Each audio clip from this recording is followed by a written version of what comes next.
Determinação da Justiça que ameaçava com multa diária de R$200 mil e até prisão. Cirurgiões do ICEA encerram paralisação e já voltaram ao trabalho. Justiça recebe denúncia do Ministério Público Federal contra réus que tiveram acesso a dados sigilosos da Operação Maus Caminhos. 2 vereadores de Iranduba são presos por cobrança de propina. O Ministério Público diz que novas prisões de parlamentares podem ocorrer no município. Comissão do Orçamento de 2020 aprova salário mínimo de R$1.040. Reforma da Previdência. Relator do Senado defende a aprovação de texto que veio da Câmara. Tássio Gereissati pretende apresentar parecer em até 3 semanas. Em ataques em série, 4 pessoas são mortas por esfaqueamento na Califórnia. A Alemanha vai julgar ex-guarda nazista por mais de 5 mil mortes. Detento é assassinado por 18 colegas de cela em prisão de Tefé. Corpo de homem é encontrado no distrito 2 da Zona Leste. Improvável acerto de contas, homem executado com 4 tiros no bairro de Santo Antônio. Para mais de 1 milhão de ouvintes, é transmitido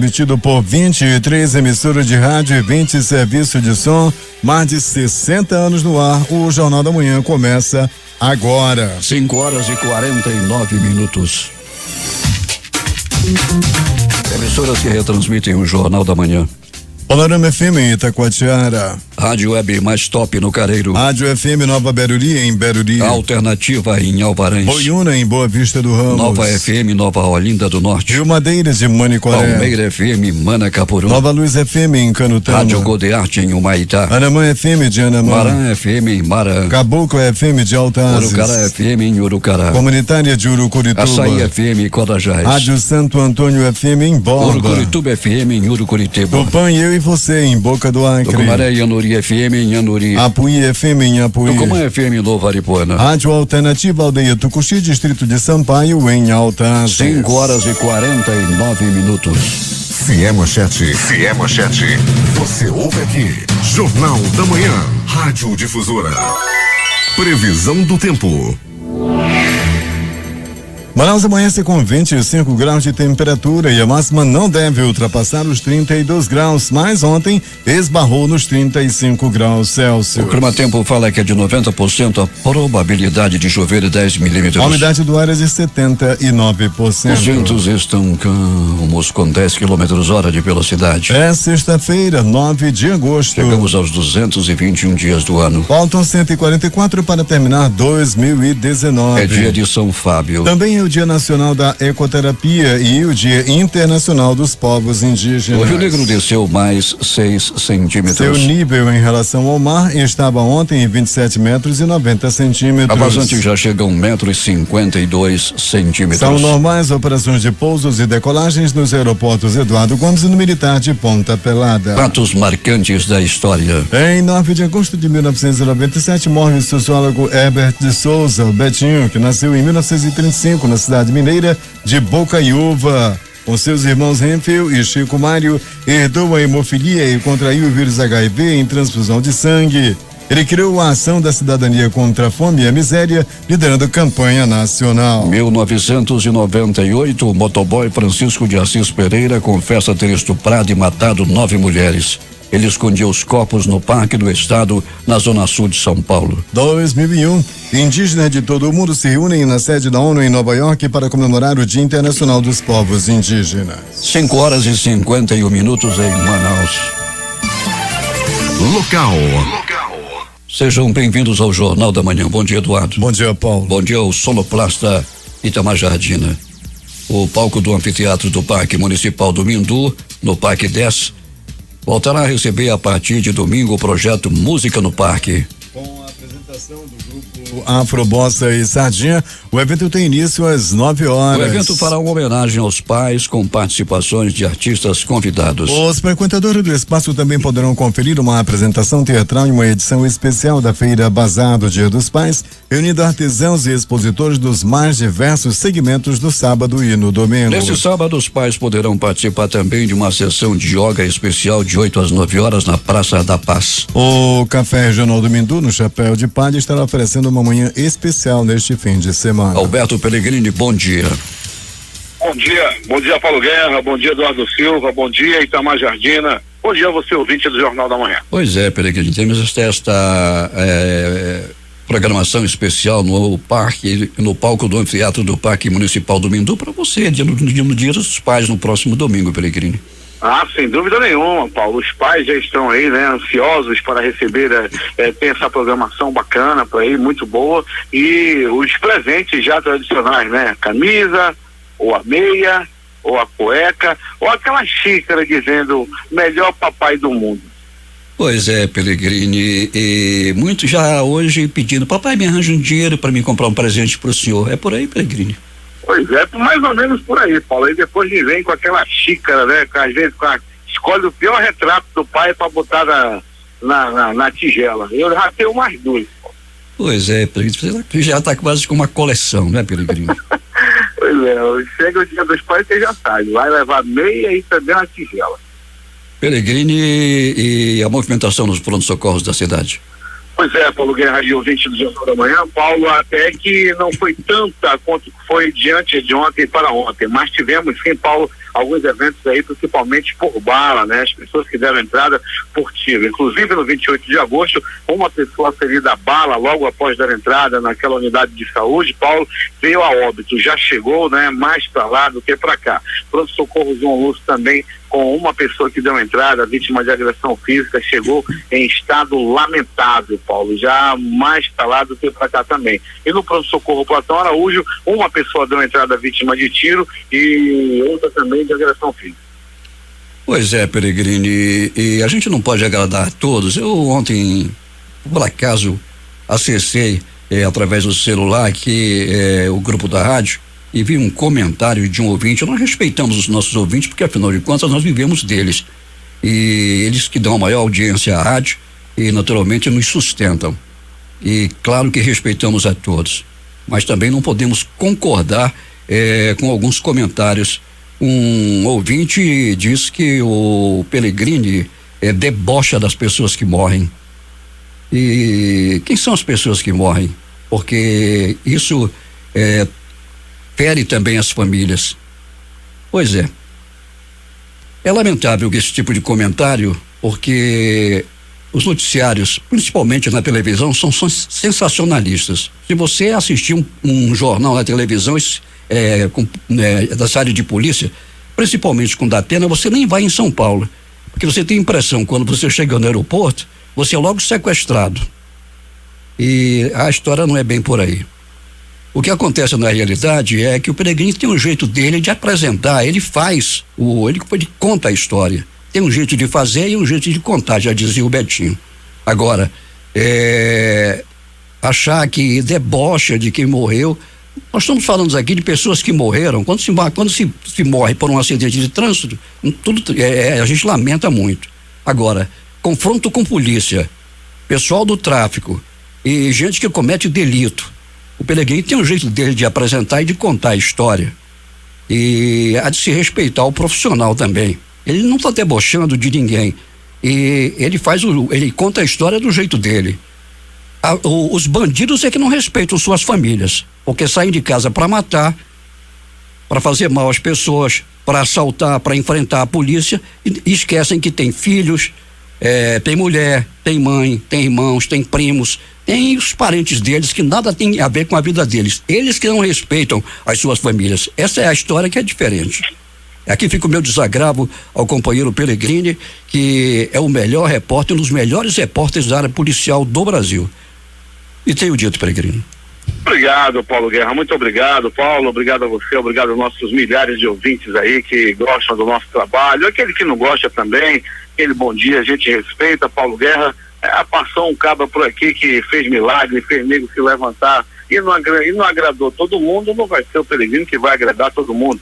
Mas pois é, Paulo Guerra, a gente tem muita informação ainda para hoje, e você me perguntava, Paulo, em relação ao transporte coletivo, né, Paulo? Nas empresas, na garagem da Global, na garagem da União Cascavel, tudo tranquilo até o presente momento. Passamos também no Terminal 4, Paulo, e também no Terminal 5, movimentação bem intensa por parte de passageiros, principalmente estudantes. Pelegrini, o pessoal do Alternativo está na bronca, não é, Pelegrini? Sinetano não está repassando o dinheiro. Continua essa história, Pelegrini? Continua, Paulo, continua essa história. Os cooperados do transporte alternativo, os famosos amarelinhos, estão reclamando muito. É na questão principalmente da bilhetagem, né, Paulo? O pessoal paga, compra o bilhetinho, passa na maquininha do ônibus, o dinheiro já vai automaticamente. Não tem, o dinheiro já vai estar lá para o Sinetran repassar para o pessoal cooperado do transporte alternativo. E isso não vem acontecendo. E não tem nada a ver com aquela questão da intervenção, já que se trata aí que são os próprios donos do transporte alternativo que dirigem seus carros, que dirigem seus ônibus. O Sinetran segurando essa situação, os cooperados, Paulo, o pessoal do transporte alternativo promete uma grande manifestação, inclusive parando as principais ruas da Zona Leste de Manaus. Eu conversava com o Batata, que é o presidente da associação de uma das cooperativas, e ele me dizia que ainda não fizeram em consideração ao prefeito Arthur Neto, a quem eles têm muito apreço. Ele disse que o prefeito Arthur Neto, palavras do Batata, sempre foi amigo do pessoal do transporte alternativo. Eles vão até o prefeito para tentar pressionar o Sinetran para que repasse esse dinheiro. Segundo eles, é até uma apropriação indébita. Peregrini, em um acerto de contas, o homem estava em casa, atendeu um telefonema e saiu andando para a rua. E o que aconteceu com ele, Peregrini? Foi uma emboscada, Paulo Guerra. Trata-se de uma emboscada. O sujeito recebeu uma ligação, era morte do outro lado da linha. Ele saiu de casa, Paulo, e quando saiu de casa, chegou na rua José Dutra, ele foi abordado por ocupantes de um carro branco que dispararam vários tiros nele, que acabou morrendo logo após dar entrada no pronto-socorro. Um corpo foi encontrado também lá no Distrito 2, na Zona Leste, Peregrini, e as características desse encontro, como é que foi? Pois é, Paulo, né? Esse corpo foi encontrado enrolado em um saco preto. O que chamou a atenção logo quando chegou o Departamento de Perícia Técnica e os profissionais do Instituto Médico Legal é que, ao abrirem o saco, Paulo, quando abriram o saco preto, o corpo estava lá sim, né, intacto, sem nenhum tipo de perfuração à bala ou nenhum corte à faca. O detalhe, Paulo, é que ele pode ter sido morto por enforcamento. O exame de necrópsia que será realizado nas próximas horas vai apontar aí a causa da morte desse homem. Teremos o passarinho da morte hoje, não, Peregrini? Ah, sim, teremos o passarinho, já que nós tivemos aí 2 mortes aí, uma com morte misteriosa, porém com característica de acerto de contas, e outro da emboscada, Paulo. Cante aí, Peregrini. Vamos ter que acionar o passarinho da morte, que sempre que está chegando. Aí o ouvinte uma vez me disse: o passarinho da morte canta feio. Minha senhora, quem canta bonito é o roxinol, cuió. O passarinho da morte tem que cantar é feio, né, Paulo? Sem dúvida alguma. Peregrini, até daqui a pouco. Até daqui a pouco, quando voltaremos com essas e outras informações. Paulo Guerra interagindo com nossos ouvintes. Vou mandar um abraço especial hoje pro o coronel Carliomar Brandão, né, lá do Colégio da Polícia Militar, da Unidade 1, os pais de alunos. Rapaz, mas que eu já recebi de ligação, por que o Carliomar está saindo, por que o Carliomar vai sair do grande trabalho que ele está fazendo lá no Colégio da Polícia Militar. Eu não tenho informação porque ele vai sair, Paulo, mas ele vai deixar um legado muito bom. Todos lá no colégio gostam bastante do trabalho do Tenente Coronel Carliomar, ouvindo o Jornal da Manhã. Quem ouve o Jornal da Manhã também é o pessoal da comunidade Bela Vista, lá no Poraquequara, e a dona Luciana e os Zeus, que estão lá no bairro da Redenção. E termina nesta sexta-feira o prazo de inscrição para os processos seletivos simplificados ofertados pela Agência Amazonense de Desenvolvimento Econômico e Social nos editais de números 001 e 002/2019 e 003. Ao todo, os processos seletivos da agência oferecem 161 vagas para contratação de profissionais por prazo determinado. O edital 001 oferta 27 vagas em níveis médio e superior. As vagas referentes aos cargos de nível superior são para engenheiro de pesca, 5 vagas, engenheiro agrônomo, 7 vagas, engenheiro florestal, 4, médico veterinário, 2 vagas com salário equivalente a R$5.988 e jornalista PCD, 1 vaga com salário de R$2.688,89. Estatístico para PCD, 1 vaga com salário de R$2.875. e nutricionista 20 horas, uma vaga com salário de R$ 1.344. As vagas referentes aos cargos de nível médio são motorista 3 vagas com salário de R$ 1.400 e técnico agropecuário 3 com salário de R$ 2.425,50. As inscrições serão feitas somente via internet por meio do endereço eletrônico www.aades.am.gov.br. Temos informações com o repórter José Alberto Zegdeg.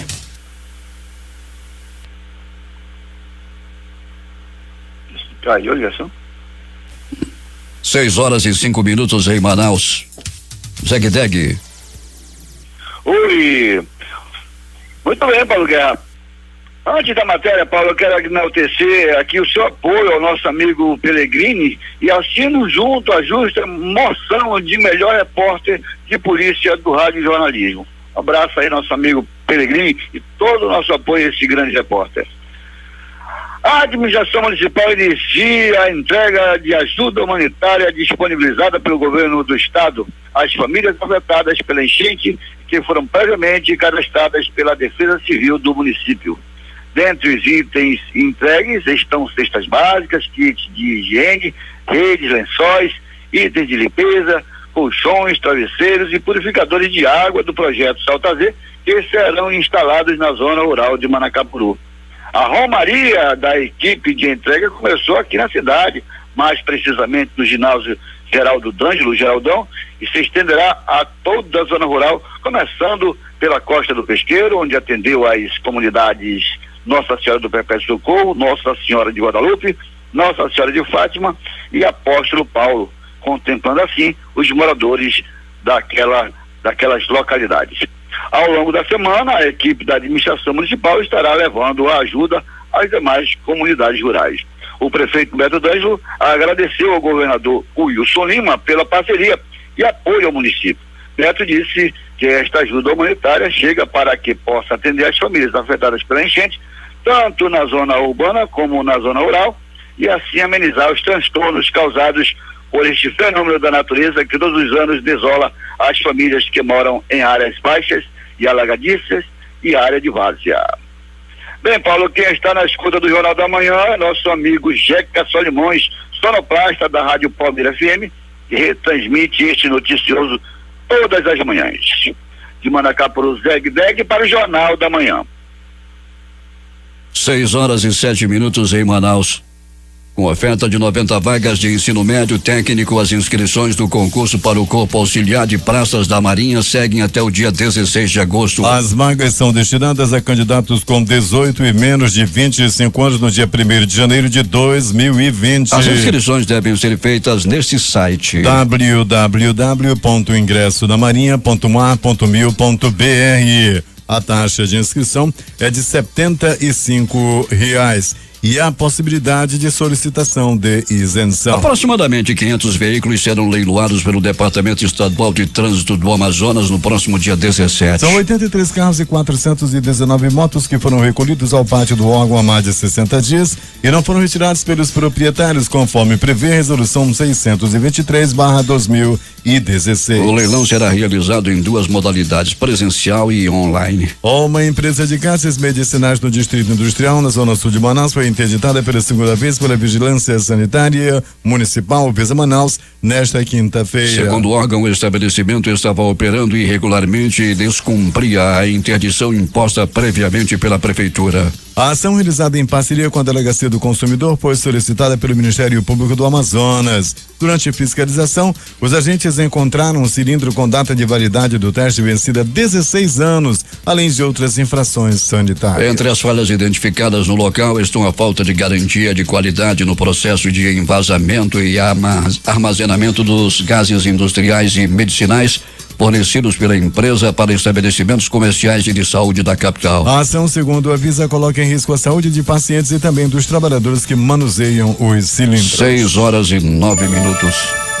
A Amazonas Energia informa que nesta sexta-feira, no horário de 8 às 14h30, será realizado um desligamento emergencial do alimentador Jaraqui 2, o JQ02, com interrupção de energia em toda a BR-174 e derivações. Nesta etapa, os serviços serão realizados do quilômetro 2 ao 27. No dia 16, sexta-feira da semana que vem, ocorrerá outro desligamento para a realização de serviços de manutenção programada entre o quilômetro 27 e 43 da rodovia, no horário de 8 às 14h30. Nessa etapa, haverá interrupção de energia somente a partir do quilômetro 27. Serão realizados serviços de substituição de poste, cruzetas de chaves, poda de árvores e limpeza de faixa. O objetivo do desligamento é melhorar a qualidade e garantir a continuidade no fornecimento de energia ao longo da BR-174. No Amazonas, o Índice Nacional da Construção Civil, SINAP, apresentou variação de menos 0,54% em julho,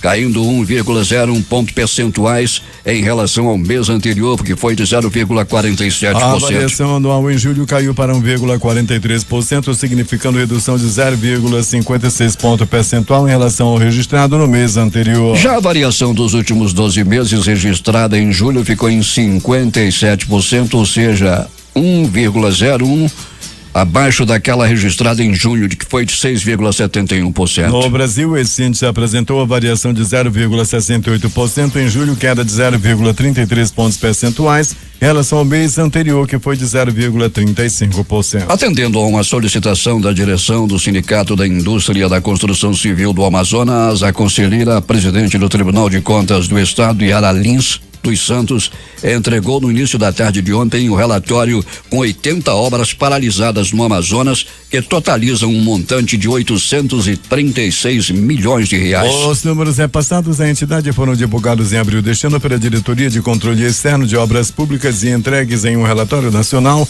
pela Associação dos Membros dos Tribunais de Contas ao Conselho Nacional de Justiça, que tenta destravar as paralisações em todo o país. A Justiça Federal recebeu a denúncia oferecida pelo Ministério Público Federal no Amazonas contra Mohamed Mustafa Morad Aziz, Gilberto Aguiar, Lino Xícharo, Marco Antônio Barbosa e Jader Helker Pinto por embaraço à investigação da Operação Maus Caminhos. De acordo com a denúncia, os réus tiveram acesso a informações sobre a deflagração da Operação Cashback, quarta fase da Maus Caminhos, antes do cumprimento das medidas. Na ação penal, o Ministério Público Federal aponta que Gilberto Aguiar teve acesso às informações sobre a Operação Cashback, com deflagração prevista entre 24 e 28 de setembro de 2018, e alertou outros alvos sobre as medidas a serem cumpridas. O arcebispo metropolitano de Manaus, Dom Sérgio Eduardo Castriani, recebeu na tarde de ontem no plenário da Câmara Municipal de Manaus a medalha de ouro Cidade de Manaus. A sessão, que homenageou também o Dia do Padre, contou com a presença de leigos, religiosos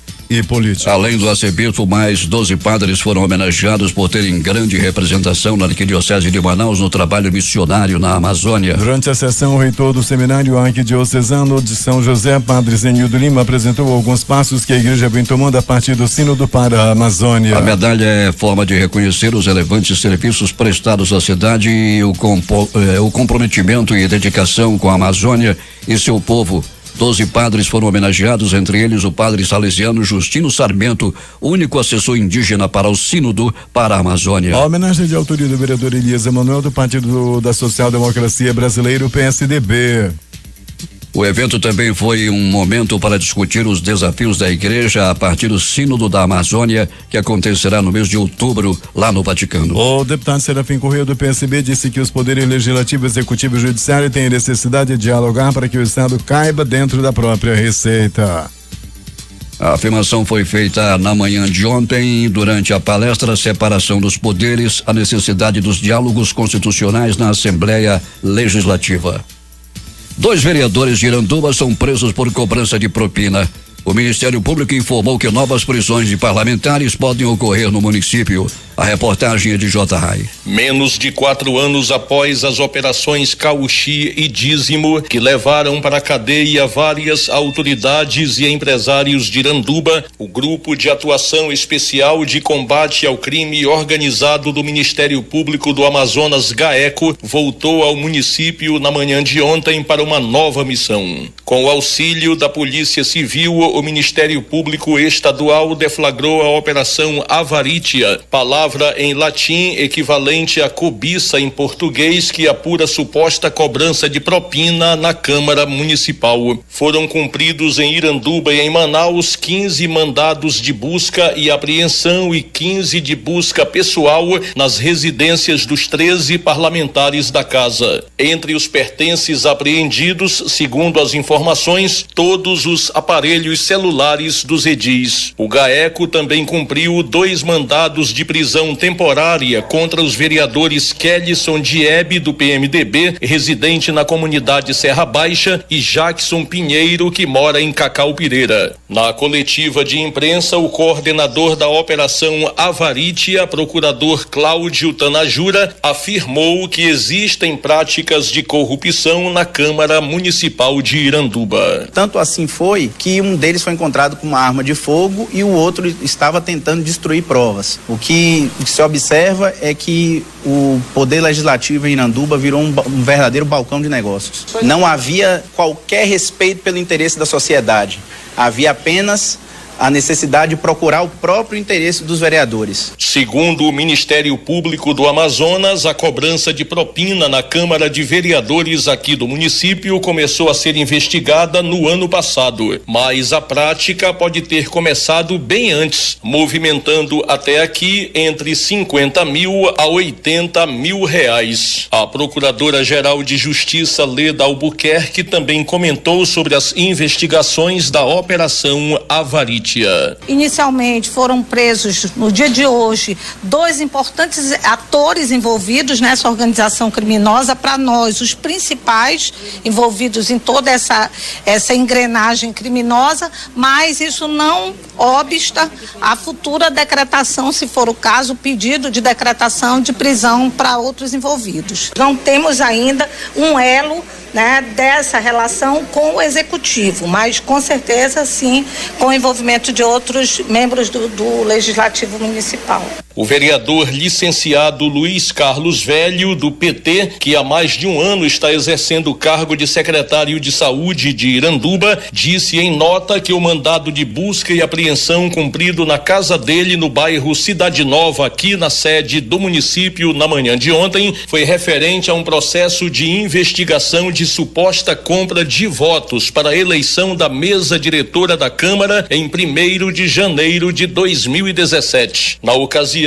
Luiz Carlos Velho concorreu ao cargo de presidente da casa e perdeu a eleição para o vereador Alessandro Carbajal, eleito pelo PTN e atualmente filiado ao Podemos. A reportagem não conseguiu contato com o vereador Carbajal para comentar as declarações de Luiz Carlos Velho. O presidente da Câmara, vereador Josué Lomas, do PRB, não deu declarações à imprensa sobre a Operação Avarítia, e o prefeito Francisco Gomes, do Democratas, também preferiu o silêncio. Em nota, a assessoria do prefeito disse que tanto ele quanto os secretários da Prefeitura de Iranduba estão à inteira disposição da Justiça e do Ministério Público Estadual para quaisquer esclarecimentos que se fizerem necessários no âmbito das investigações.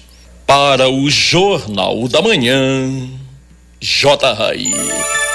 6h18. O Tribunal de Justiça do Amazonas, em decisão da desembargadora Joana dos Santos Meireles, manteve a tutela de urgência concedida ao Estado no dia 14 de maio, que proíbe que o Instituto de Cirurgia do Estado do Amazonas, ICE, paralise os serviços sob pena de multa diária de R$200 mil e prisão de 15 dias a 6 meses aplicadas ao diretor da empresa, José Francisco dos Santos, e aos cirurgiões que faltaram aos plantões. Os cirurgiões gerais que haviam aderido à suspensão parcial dos serviços em Manaus no último sábado retomaram as atividades às 19 horas desta quinta-feira. Segundo o Instituto de Cirurgião do Estado do Amazonas, o plantão foi normalizado após decisão emitida pela Justiça do Estado horas antes. A Secretaria de Estado de Saúde, Suzan, confirmou a normalização dos plantões. E o vice-governador e secretário-chefe da Casa Civil, Carlos Almeida, anunciou a liberação hoje, sexta-feira, do pagamento ao Instituto de Cirurgiões do Estado do Amazonas, ICE, referente ao mês de maio, no valor de R$4.120.859,76. Com isso, o governo do estado mantém normalizada a liberação dos recursos para as cooperativas médicas. Polícia. Polícia. O detento Minerval de Oliveira Vieira, de 44 anos, foi encontrado morto na madrugada de ontem na unidade prisional do município de Tefé. Segundo a polícia do município, o homem foi linchado por 18 presidiários que eram colegas de cela dele. O assassinato teria sido motivado por uma dívida do tráfico de drogas. Policiais do 3º Batalhão de Polícia Militar que trabalham na guarda externa da UPT ouviram barulhos e gritos de dentro de uma das celas da unidade prisional. Após uma negociação, 4 suspeitos retiraram o Minerval ensanguentado de dentro da cela. A vítima ainda foi levada para o Hospital Regional de Tefé, mas chegou morta. Ainda segundo o 3º BPM, Minerval era preso provisório e estava há 90 dias na UPT aguardando julgamento. Ele foi detido após incendiar a própria residência e por ameaças a moradores no distrito de Canhambé, na zona rural de Tefé. Alberto Peregrini, o que mais aconteceu nas últimas horas na cidade? Muito bem, Paulo Guerra e ouvintes do Jornal da Manhã, vamos dando continuidade ao nosso noticiário policial. Pronto socorro, 28 de agosto, uma pessoa deu entrada vítima de agressão física, o homem deu entrada vítima de atropelamento acontecido na área do bairro de Cachoeirinha, na Avenida Castelo Branco. Falando em Cachoeirinha, nesse momento, um ônibus do transporte rodoviário está no prego, uma pata-choca, Paulo Guerra, na Avenida Carvalho Leal, esquina com Tefé. O negócio não vai ficar fácil naquele cruzamento devido a esse ônibus no prego. Já tem congestionamento e a tendência com o aumento do fluxo é ficar ainda pior. Portanto, pata-choca no prego, ônibus articulado Carvalho Leal com Tefé, no bairro de Cachoeirinha. Ainda do 28 de agosto, um homem deu entrada vítima de bala, vítima de tiro. Ele veio do bairro de Santo Antônio e acabou morrendo, acabou indo a óbito. Daqui a pouco mais detalhes. O passarinho da morte cantou para ele em um acerto de contas. Pronto socorro, João Lúcio, o gigante da zona leste da cidade, também recebeu uma pessoa vítima de agressão física. Ele apanhou a murros, chutes, socos, pontapés e alguns bofetes. As primeiras informações dão conta, Paulo Guerra e ouvintes do Jornal da Manhã, que trata-se de um desentendimento ainda por motivo desconhecido. Os dois homens discutiram, daí em diante começou a sessão de espancamento. A vítima levou, inclusive, pauladas na cabeça. Ainda do pronto socorro, João Lúcio.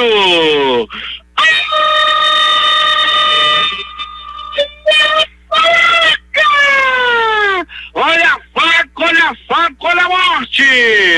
Também por motivo desconhecido, o homem deu entrada no pronto-socorro João Lúcio, entre a vida e a morte, se não é a ação dos anjos da vida do pronto-socorro João Lúcio, os médicos, os enfermeiros, os técnicos de enfermagem que se dedicam, que se desdobram todos os dias, salvando vidas naquela unidade de saúde. Pronto socorro Platão Araújo. O Platão Araújo fica na Avenida Grande Circular, está localizado no coração da zona leste da cidade. Paulo Guerra e ouvintes do Jornal da Manhã, duas mulheres se desentenderam por causa de cliente. As duas fazem manicure e pedicure, né?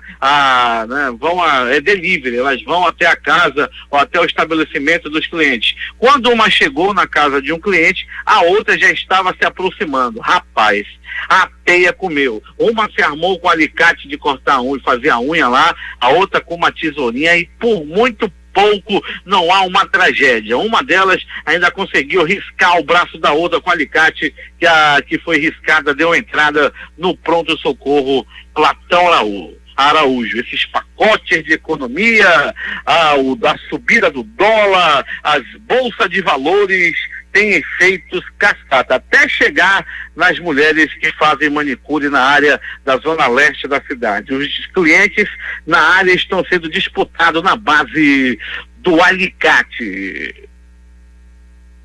Ainda do pronto-socorro Platão Araújo, vítima de agressão física, um homem apanhou E apanhou muito Paulo Guerra após cometer um assalto na área da zona leste da cidade. Ele pegou uma pisa e depois foi levado para a delegacia. Aconteceu a mesma coisa com um adolescente de 17 anos que foi agredido por alunos da escola, numa escola localizada no bairro Grande Vitória, após tentativa de assalto. Ele foi assaltar lá na escola ontem à noite. Daí, Paulo Guerra, os alunos pegaram ele, deram uma pisa, apanhou muito. Duas, foi levado também para o pronto-socorro Platão Araújo, onde ele passou aí por alguns exames, por alguns curativos e depois foi levado para o 14º DIP, localizado na Avenida Grande Circular.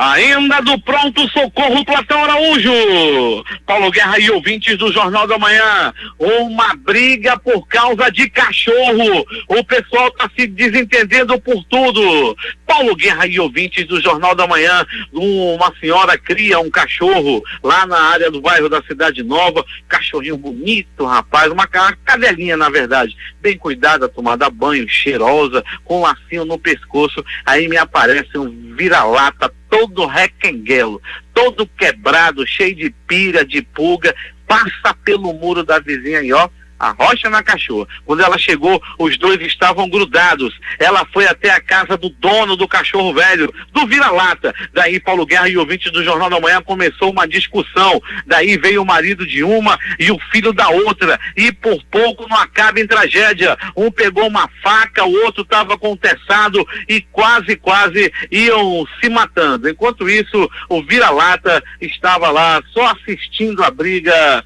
lá com a cadelinha cheirosa.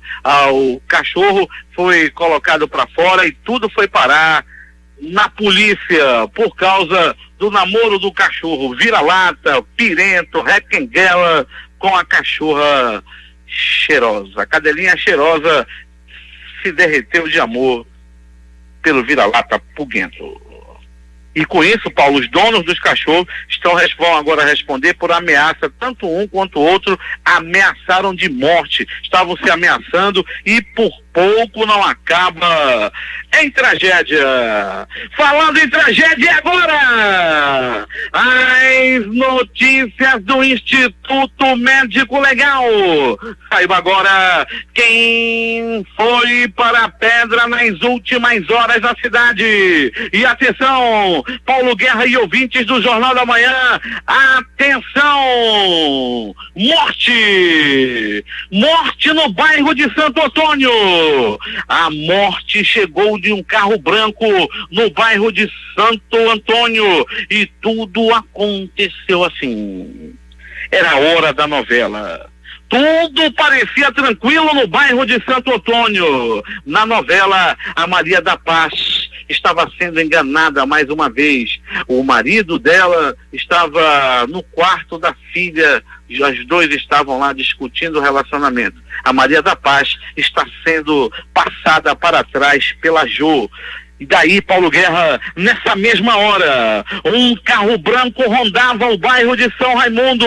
Entrando para o bairro de Santo Antônio, ele ficou por ali e tal. De repente, Paulo Guerra e ouvintes do Jornal da Manhã, um rapaz recebe uma ligação. Era a ligação da morte. Tratava-se de uma emboscada. Falando ainda ao telefone, ele saiu da casa. Quando chegou na rua José Dutra, na rua José Dutra, ele foi abordado pelos ocupantes do carro branco. Um deles desceu e disparou. 1, 2, 3 balaços na vítima, que foi levado ao pronto-socorro 28 de agosto, onde não resistiu aos ferimentos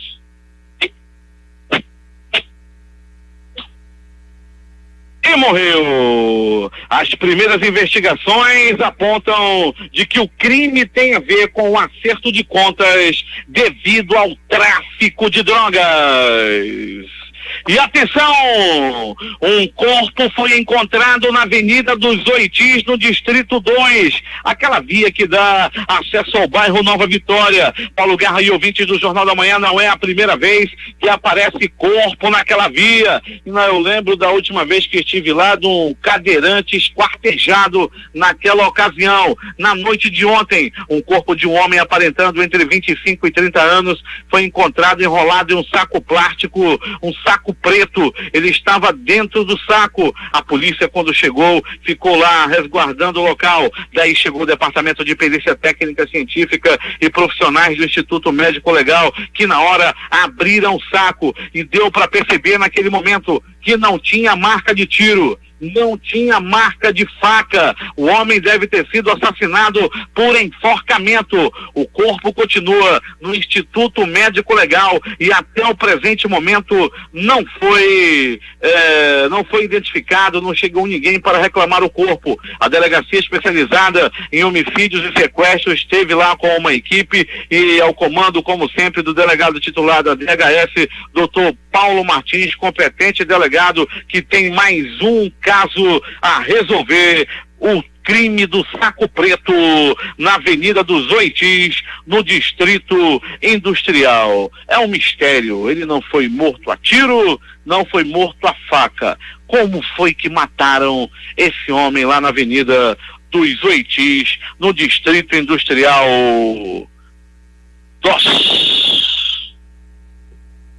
O Instituto Médico Legal realizou nas últimas 24 horas 32 exames de corpo de delito. E essas foram as notícias da noite e madrugada.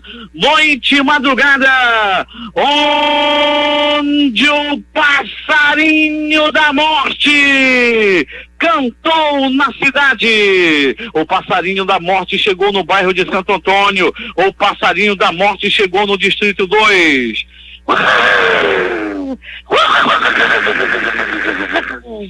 Assim cantava o passarinho da morte a noite passada. É contigo, Paulo Guerra. Esportes. Antes do esporte, vamos aos números das loterias. Aqui na concurso 5.041, sorteou as dezenas 02, 17, 25, 41 e 68, o prêmio acumulou. A Mega Sena no concurso 2.177 também acumulou. E as dezenas sorteadas foram 09, 11, 14, 31 48 e 51. Placar dos jogos de ontem em Copa Sul-Americana. Zulia 1, Colón 0. Campeonato Brasileiro Série B. Oeste 1, Brasil de Pelotas também 1. Série C. Juventude 2, Tombense 0. Copa Verde. União ABC 2, Luverdense 3. Costa Rica do Mato Grosso do Sul 2, Sinop 1. Os jogos de hoje. 21h30, Campeonato Brasileiro Série B, tem Bragantino e Botafogo de São Paulo. Às 20 horas, pela Série C, tem Volta Redonda e Clube do Remo. As vitórias do Atlético dentro do campo refletem, claro, fora dele. O título da J-League Comebol, por exemplo, representa um aporte de mais $900 mil, ou 3,5 milhões de reais da cotação atual nos cofres rubro-negros. Com isso, o Furacão já soma 33,34 milhões só em premiações em 2019. O Atlético recebeu $350 mil, ou 1,38 milhão de reais pelo vice da Recopa, e mais $4,05 milhões, ou 16,3 milhões de reais por ter ido até as oitavas de final da Copa Libertadores. Além disso, a campanha na Copa do Brasil já representou 12,35 milhões só em premiação. O Furacão enfrenta o Grêmio na semifinal. Se passar para a final, o clube poderá ganhar mais 52 milhões se for campeão, ou 21 milhões se for o vice. O Campeonato Brasileiro também oferece uma premiação milionária, o que deve reforçar ainda mais o cofre rubro-negro em 2019. O oitavo colocado, a atual posição do Atlético, recebe 21,4 milhões. O prêmio para o campeão chega a 33 milhões de reais. Últimas notícias. O principal índice da Bolsa de Valores de São Paulo, a B3, fechou em alta nesta quinta-feira, refletindo a tendência positiva dos mercados do exterior, após a China desvalorizar o yuan menos do que o esperado em dia de noticiário corporativo intenso, com diversas empresas domésticas divulgando balanço. O Ibovespa terminou o pregão com alta de 1,3% a 104.115 pontos. O dólar fechou em queda nesta quinta-feira. A moeda norte-americana caiu 1,2% a R$3,9271. E saem dados de junho sobre os serviços. Em maio, o volume do setor ficou estável na comparação com o mês anterior, segundo divulgou o Instituto Brasileiro de Geografia e Estatística, o IBGE. A liberação do Fundo de Garantia do Tempo de Serviço, FGTS, começa em setembro para saques com limite de até R$500. Essa liberação abrange contas que ainda estão recebendo o depósito do empregador atual e também de empregos anteriores às chamadas contas inativas. Essa liberação tem previsão de beneficiar 96 milhões de trabalhadores. Os trabalhadores com conta poupança na Caixa Econômica Federal que não quiserem o crédito automático do Fundo de Garantia do Tempo de Serviço, o FGTS, já podem solicitar o cancelamento pela internet. O prazo para pedir o cancelamento vai até o dia 30 de abril de 2020. O ministro da Infraestrutura, Tarcísio Gomes de Freitas, disse ontem que o preço das passagens aéreas deve começar a cair até o final do ano. Segundo o ministro, a entrada de novas companhias internacionais no mercado nacional, o remanejamento dos slots, a autorização de voo da Avianca em recuperação judicial desde o fim do ano passado e o aumento de investimentos das companhias Gol e Azul devem contribuir para uma redução dos preços das passagens aéreas. Na decisão em que mandou Ike Batista novamente para a cadeia, o juiz Marcelo Bretas determinou a indisponibilidade de bens do empresário e dos filhos Thor e Olim, no valor de R$1,6 bilhão. A Advocacia Geral da União, o Ministério da Justiça e Segurança Pública e a Fundação Oswaldo Cruz, Fiocruz, entraram em acordo para liberar a divulgação de um estudo sobre o uso de drogas por brasileiros que custou 7 milhões e ainda tinha sido censurado pelo governo federal. A pesquisa que agora está disponível na internet aponta que não existe uma epidemia do uso de drogas no Brasil. O governo federal discorda deste resultado.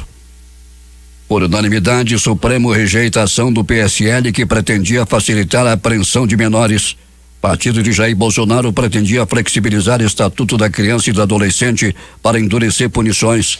Segundo ministros, liberdade é um dos direitos fundamentais das crianças. O presidente Jair Bolsonaro disse ontem que pedirá ao presidente do Senado, Davi Alcolumbre, que coloque na pauta de votação a proposta que reduz a maioridade penal para crimes hediondos. A proposta de emenda à Constituição que trata da redução de maioridade penal está em tramitação na Comissão de Constituição e Justiça do Senado. A PEC reduz a maioridade penal do Brasil de 18 para 16 anos nos casos de crimes hediondos, homicídio doloso e lesão corporal seguida de morte. Um criminoso de 33 anos é acusado de matar 4 pessoas e ferir outras 2 em uma série de esfaqueamentos em 2 cidades do sul da Califórnia, atacando de maneira selvagem suas vítimas aleatoriamente e sem ter sido provocado, afirmou a polícia. Segundo a polícia, o suspeito Zachary Castaneda foi detido próximo a uma loja da rede 7-Eleven em Santa Ana, na Califórnia, momento depois de esfaquear e matar um segurança. A justiça alemã marcou para outubro o julgamento de um ex-membro da SS, organização paramilitar durante o regime nazista, de 92 anos, por cumplicidade na morte de 5.230 prisioneiros no campo de concentração de Stutthof, no atual território da Polônia, afirmaram promotores ontem à noite. Esse deve ser um dos últimos julgamentos de crimes nazistas. Guarda do antigo campo de Stutthof, Bruno, é acusado de envolvimento em assassinatos cometidos entre agosto de 1944 e abril de 1945, período em que atuou no local que ficava perto da então cidade alemã de Danzig, hoje Gdansk. Segundo a porta-voz da promotoria de Hamburgo, ele fez uma confissão parcial dos atos. Bruno D. integrou a máquina de assassinatos em massa no campo de concentração por meio de sua condição de guarda da SS, de acordo com a promotoria, quando tinha entre 17 e 18 anos de idade. 6h46. O ministro da Justiça, Sérgio Moro, pediu à Procuradoria-Geral da República que investigue o presidente da OAB, a Ordem dos Advogados do Brasil, Felipe Santa Cruz, por suposto crime de calúnia. No documento ele diz que Santa Cruz fez declarações que podem caracterizar crimes contra sua honra e pede que sejam as condutas apuradas e promovida a responsabilização criminal cabível. Santa Cruz disse em reportagem publicada no dia 26 de julho que Moro usa o cargo, aniquila a independência da Polícia Federal e ainda banca o chefe de quadrilha ao dizer que sabe das conversas de autoridades que não são investigadas. A recessão atingiu em cheio o bolso dos brasileiros, como mostrou reportagem da Globo News. A renda per capita do país deve ficar estagnada este ano. E mais, só deve voltar ao patamar pré-crise em 2026. A queda de renda, porém, não foi homogênea. Isso porque grupos tradicionalmente excluídos foram os que sentiram os efeitos mais agudos da crise econômica. Segundo o levantamento do economista Marcelo Neri, da FGV Social, com base no PNAD contínua do IBGE, a renda média do brasileiro caiu 2,4% de 2014 a 2018. Entre os analfabetos, porém, a queda foi 10 vezes mais brusca, 23,2%. Na prática, esses brasileiros perderam quase um quarto da renda no período. Entre negros, a perda de renda foi o triplo da média, 7,4%, assim como a dos habitantes do Nordeste. Já para os que moram no Norte, a retração foi de 11,8%. Jovens de 20 a 24 anos também viram seus rendimentos encolherem 17,6%. Os grandes perdedores da crise são grupos tradicionalmente excluídos, principalmente analfabetos, jovens, negros, pessoas que moram no norte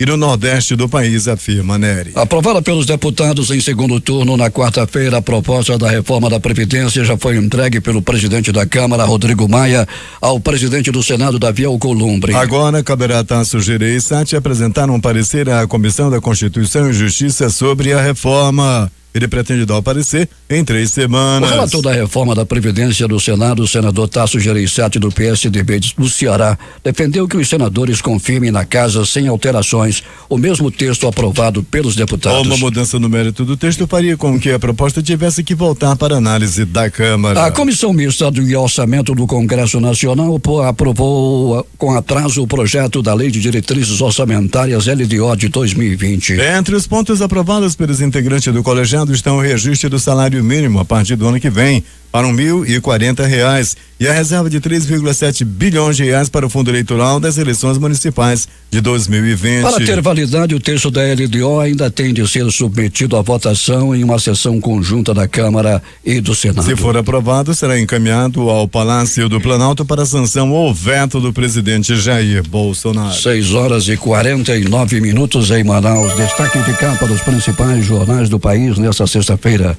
O Globo do Rio de Janeiro. O governo estuda reajustar a tabela do imposto de renda pela inflação, mas em contrapartida acabar com deduções. Folha de São Paulo. Moro pede à PGR abertura de investigação contra a suposta calúnia do presidente da OAB. O Estado de São Paulo. O presidente da OAB admite fala acima do tom e diz que não quis ofender Moro. Planalto Central, capital da República, Correio Brasiliense. STF rejeita a ação do PSL pela apreensão de crianças em situação de rua. Valor econômico. Tasso fala em entregar relatório da Previdência no Senado em 3 semanas. Estado de Minas. Mais um político é preso por tentar golpe das indenizações da tragédia de Brumadinho. Jornal do Comércio no Recife. Salário mínimo deve ser de R$1.040 em 2020, prevê LDO. Fortaleza, Diário do Nordeste. Preso suspeito de integrar grupo que aplicou golpe de 30 mil em idosos em Fortaleza. Porto Alegre, 0 hora. Senadores articulam proposta alternativa para modificar a reforma da Previdência. Edições impressas locais, o centenário Jornal do Comércio. Prejuízo soma 9 milhões com atraso no Minha Casa Minha Vida. Em tempo. Retomada na Constituição vai gerar 3 mil empregos. A crítica. Maus caminhos. Ex-governador depõe. Melo diz que nem conhecia Mohamed.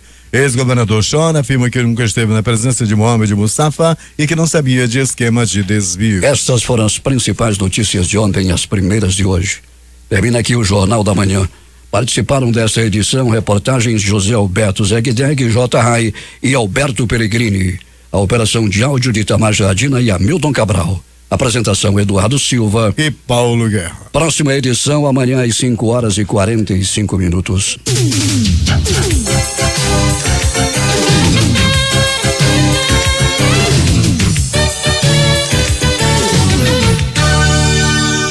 Difusora. Tá todo mundo ouvindo.